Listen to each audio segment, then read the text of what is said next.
Mr. Don Wee. Mr. Deputy Speaker, sir, I declare that I'm a bank employee and a council member of the Institute of Singapore Chartered Accountants. I'll begin my speech in Mandarin. 我支持付款服务修订条例草案。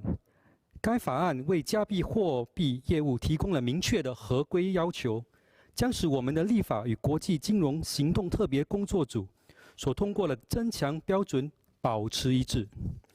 额外的规定是必要的，以对付与一些未受金融机构条例监管的虚拟资产服务提供商有关的洗钱和资助恐怖主义风险。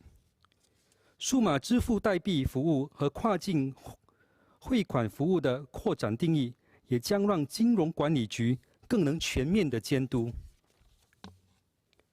通过条例草案，新加坡将拥有世界上最清晰、最务实的监管框架之一，来管理加密货币服务。数字支付代币服务提供商将有一个完整的规则手册，以符合金融管理局的许可要求。我们将能够为自己新加坡定位作为金融投资者和服务提供商的数码和传统资产领域渐进目的地。监管的明确性让全球加密业务更具有吸引力。In English, please. As virtual asset service providers will need to perform screening, customer due diligence, in short CDD, collection of know your customer information from platform users, transaction monitoring and reporting, and record keeping, there will be greater transparency and trust in the system. Higher public confidence will be beneficial to the developments and innovations in this sector. However, the verification process is quite demanding. Hence, I would like to ask if MAS can prescribe a centralized or integrated platform for the DPT service providers to research on the transaction details, share information, and improve efficiency. Anti-money laundering and countering terrorist financing requires DPT service providers to monitor cross-border value transfers and collect alternative CDD information. Some of these transactions may involve physical goods movement.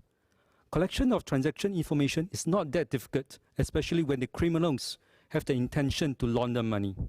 It is important for the DPT service providers to comply with the spirit of the regulations and assess if the information furnished makes business sense. Money launderers inflate the transaction values to move their funds. In our case, will be the DPTs around. For example, if a pair of Hello Kitty soft toys are valued at $50,000 and the client explained that these are limited edition ones, how does the service provider authenticate the value of these Hello Kitties? Would MAS prescribe that the service providers must invest in search engines like International Maritime Bureau systems, which can track and authenticate shipments, or Bloomberg systems so that the commodity prices can be verified?